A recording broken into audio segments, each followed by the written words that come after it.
the whole sequence of Dr. Horrible begins with like a 3.5-minute monologue that Neil Patrick Harris does. What do you say to direct him? Like, what kind of instructions do you give him in that and other things? Well, yeah, with Neil, a lot of it is action. Sometimes there's cut.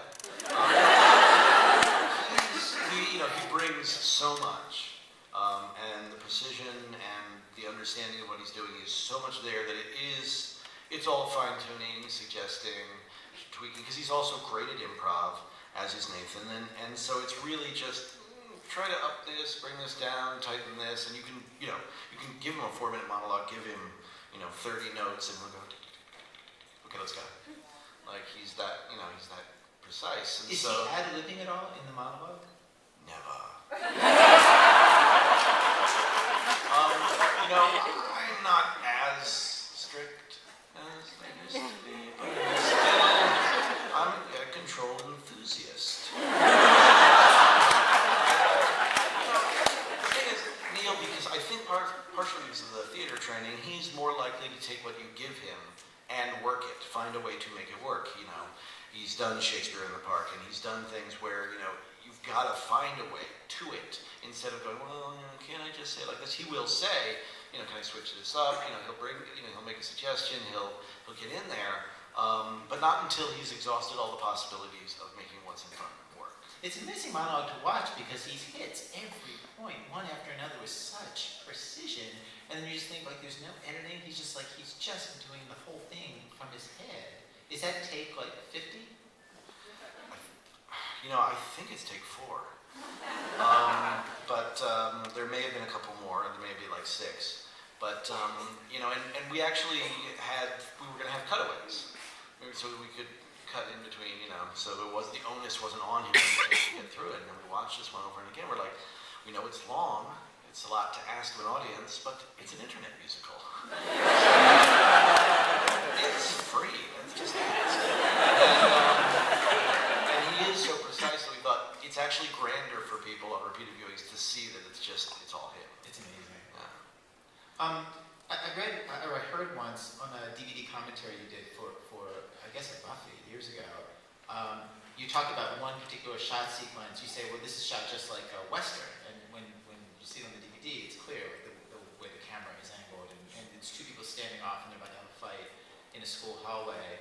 And do you get into situations as a director and somebody putting together a show where you will go back to old movies to just for an idea, or just think what's a way to do this, and is there one that comes to mind?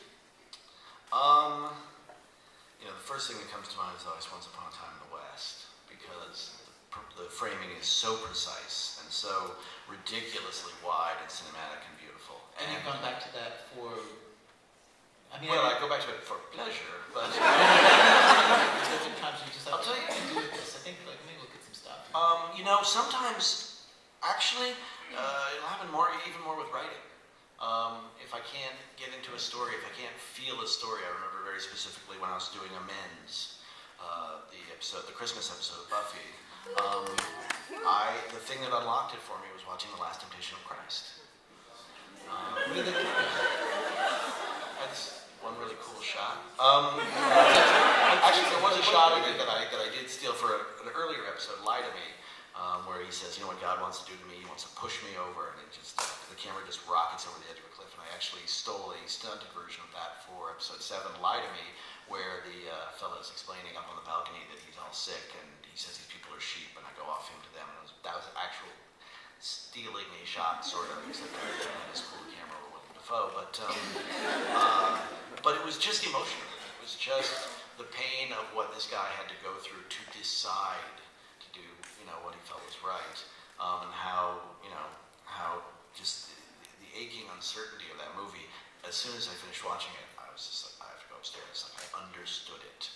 And it wasn't so much about the shots. I've watched these movies because I've been a buff my whole life, and because when I was in film school, we not only had to watch tons of movies, we had to watch them, 5 or 7 times before we were even allowed to write about them. So you get them in your head in a way that, also I would do that anyway, because there was Star Wars. I'm just trying to remember what that episode of Buffy is, what it's like. I don't even remember what that one is. That would help you.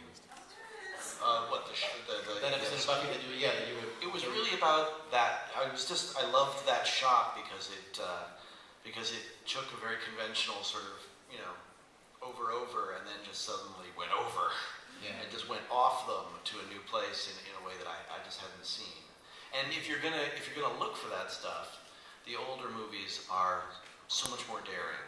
The noirs, especially of the 40s, are just they don't care. They don't care how much light there is. They don't care. They'll break rules, and some of that stuff is just dazzling. With von Sternbergs, which are just insane. If you don't have some of that in you, you can really start to turn into an even bigger hack.